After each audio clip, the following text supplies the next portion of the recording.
البدع والأهواء، أهل البدع العقائدية وأهل البدع السياسية. نقول بيننا وبينكم السلف، بيننا وبينكم الكتب، كان فيقول البدع بيننا وبينكم. قال الإمام النووي رحمه الله Al-Haditsus Samin wa Salasun ba'da Salasimi'ah. Ini penambarannya langsung dihitung dari awal 338. Wa anhu, yaitu Abi Hurairah radhiyallahu anhu, aidan anna Rasulullah sallallahu alaihi wasallam qala man kana yu'minu billahi wal yaumil akhir falyukrim dhaifah.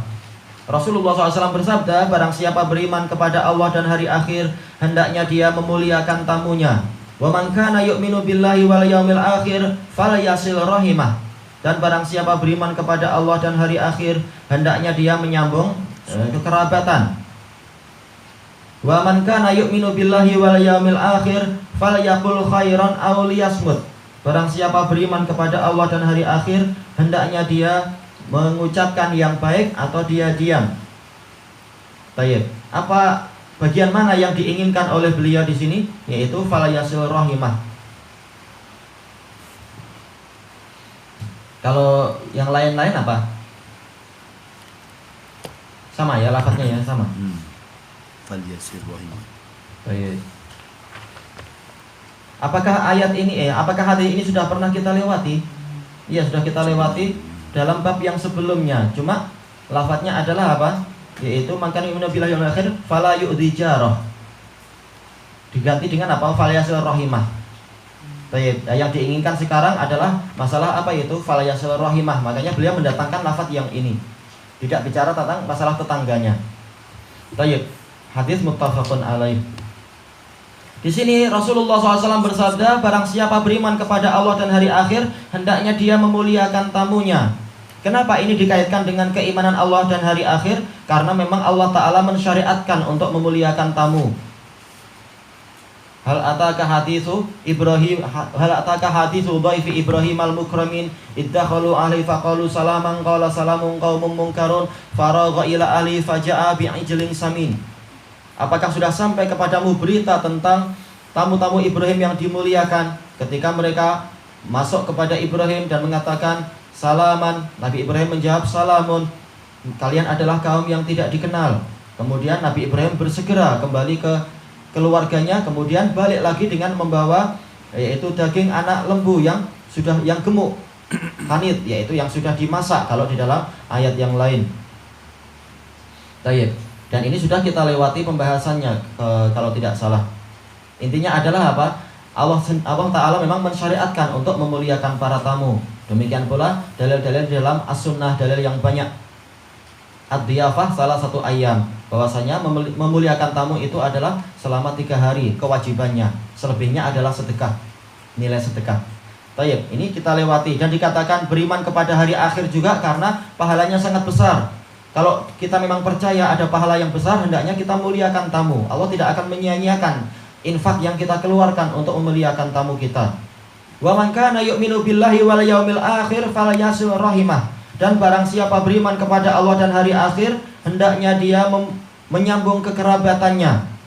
Di sini dikaitkan antara menyambung kekerabatan dengan keimanan, menunjukkan bahwasanya ini adalah bagian dari keimanan, bagian dari cabang keimanan.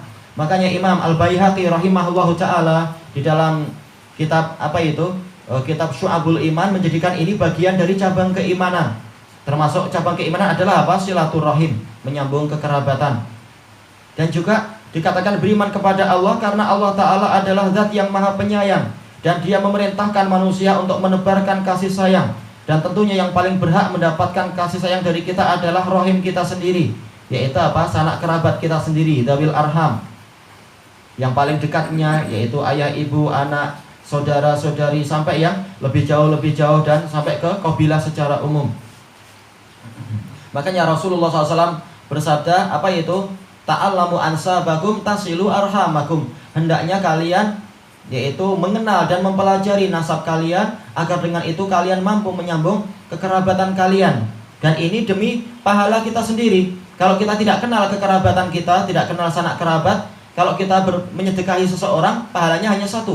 Tapi kalau kita tahu dia kerabat kita, maka dengan niat yang baik, pahala kita jadi dua, pahala sedekah dan pahala kekerabatan. Maka penting untuk kita tahu mana kerabat kita dan mana yang bukan kerabat kita itu. Karena ini akan sangat membantu kita mendapatkan pahala yang besar di hari kiamat. Makanya di sini Nabi SAW mengaitkan itu dengan iman pada Allah dan juga iman kepada hari akhir. Karena di situ ada pahala yang sangat besar. Dan nanti ada pembahasan.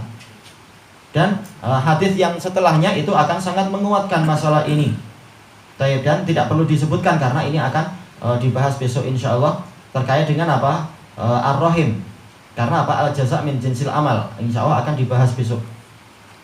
Kemudian berarti dari hadis ini pula kita mendapatkan faedah, barang siapa dia memutuskan silaturahim berarti dia itu sangat kurang keimanannya dan sangat kurang pahalanya. Boleh jadi dia akan dosa. Dan memang memutuskan silaturahim memang menyebabkan orang terlaknat dan berdosa. Fahal asaitum ing tawallaitum an tufsidu fil ardi wa tuqatti'u arhamakum. Apakah kalau kalian itu berpaling kemudian kalian membuat kerusakan di bumi dan memutuskan kekerabatan kalian? Ulaikal ladzina la'anahumullah fa'asammahum wa ama absarahum. Mereka itulah orang-orang yang dilaknat oleh Allah dan dibutakan oleh Allah dan dijadikan telinga mereka itu juga tuli. Maka ini adalah hukuman yang berat bagi orang-orang yang sengaja memutus kekerabatan. Padahal kalau nanti dia mengalami kesulitan, tahu-tahu dia akan minta bantuan kepada kerabatnya. Sudah lama nggak datang, tahu-tahu datang muncul wajahnya dan datang dengan senyum, bilang kita kerabat dekat, begini-begini. Saya punya hutang lah, boleh dibantu nggak? Wah, tahu-tahu ujung-ujungnya minta bantuan juga. Sebagaimana disebutkan ada seseorang datang kepada Muawiyah mengatakan saya adalah kerabat Anda, saya adalah teman Anda, saya adalah saudara Anda dari jalur ini. Kemudian ditanya, betulkah engkau kerabat saya? Ketika diselidiki, jauh sekali, tapi tetaplah saya ini kerabat Anda dari keturunan Nabi Adam. Tahu-tahu jauh sekali dia. Tapi namanya Muawiyah, memang beliau adalah pemerintah yang sangat penyayang. Beliau mengatakan, selamat datang saudaraku dari wilayah Nabi Adam. Terus dikasih duit juga. Muawiyah baik memang. Enggak disia-siakan. Ini ujung-ujungnya adalah orang itu akan meminta bantuan kepada sanak kerabatnya. Bahkan kalaupun dia tidak minta bantuan, kalau ternyata ada eksiden sehingga harus membayar diat dan sebagainya, tetap yang terbebani adalah adalah sanak kerabatnya juga nanti. Kalau sengaja maka dia yang membayar, tapi kalau tidak sengaja maka dia harus puasa 2 bulan berturut-turut, yaitu membunuh tidak sengaja. Dan yang terbebani untuk membayar dia 100 ekor unta adalah sanak kerabatnya. Jadi harusnya dia tahu diri. Hendaknya dia menyambung kekerabatan dengan baik, memuliakan mereka dan sebagainya. Sebagaimana mereka yang akan memikul beban-beban juga. Bahkan kalaupun tidak pernah hubungan, tapi kalau dia meninggal tetap pemerintah akan tanya mana kerabatnya, mana ahli warisnya, tetap mereka akan terkait itu. Maka hendaknya orang pandai-pandai menjaga kekerabatan dan seterusnya. Walaupun memang ini perlu perjuangan lagi menjaga kekerabatan, kecuali terutama dengan orang-orang yang tidak paham syariat, membuat kita pening. Tapi memang perlu kesabaran. Wa man kana yu'minu billahi wal yaumil akhir falyaqul khairan aw liyasmut. Barang siapa beriman kepada Allah dan hari akhir, hendaknya dia mengucapkan yang baik atau diam. Sebagaimana diriwayatkan dengan sanad yang hasan di dalam Hilyatul Auliya dari Umar bin Abdul Aziz, dan juga di dalam kitab-kitab yang lain, sanad-sanad yang lain, Umar bin Abdul Aziz mengatakan man ada qaulahu minal amal falyuksiris sukut. Barang siapa memandang bahwasanya ucapan dia itu bagian dari amalan, maka hendaknya dia memperbanyak diam. Kenapa? Karena setiap amalan akan ada balasannya. Berarti ucapan juga akan ada balasannya. Dan ini dalil banyak tentang masalah ini. Amalan itu bukan hanya amalan anggota badan, tapi dia juga amalan hati dan amalan lisan. Makanya disebutkan di sini, hendaknya dia mengucapkan yang baik atau diam. Sebagaimana dalam hadis sahih yang lain yang diriwayatkan oleh Al-Hakim An-Naisaburi, Qul khairan taghnam au uskut anisyari taslam. Rasulullah SAW bersabda, ucapkan yang baik agar engkau mendapatkan ghanimah, yaitu dapat pahala yang banyak, atau engkau diam dari kejelekan agar engkau selamat. Ya, daripada kita mengucapkan yang batil-batil, lebih baik kita diam. Makanya di sini Rasulullah hanya membuat dua pilihan saja, ucapkan yang baik atau diam. Jangan mengucapkan yang jelek. Karena ini akan menyebabkan dihisab. Ma yalfidhu min qaulin illa ladaihi raqibun atid. Tiada satu ucapan pun yang dilontarkan kecuali di situ ada malaikat pengawasan yang selalu hadir, yaitu semuanya ditulis oleh Allah Ta'ala. Sebagaimana dalam ayat yang lain, apa itu? Asyahidu khalqahum satuktabu syahadatuhum wa yus'alun. Apakah mereka menyaksikan penciptaan diri mereka sendiri? Akan ditulis persaksian mereka dan mereka akan ditanya. Berarti ucapan itu ditulis dan ucapan itu akan dimintai pertanggungjawaban. Maka barang siapa beriman kepada Allah, hendaknya dia mengucapkan yang baik-baik agar Allah Ta'ala ridho, agar Allah Ta'ala yaitu suka kepada dirinya dan seterusnya. Dan Imam Ibnul Qayyim rahimahullahu ta'ala di dalam kitab I'lamul Muwaqqi'in mengatakan, jazallahu khairan man nasaral Islam walau bi satri kalimah. Semoga Allah membalas kebaikan, membalas dengan kebaikan bagi orang yang menolong Islam walaupun dengan sepotong kalimat.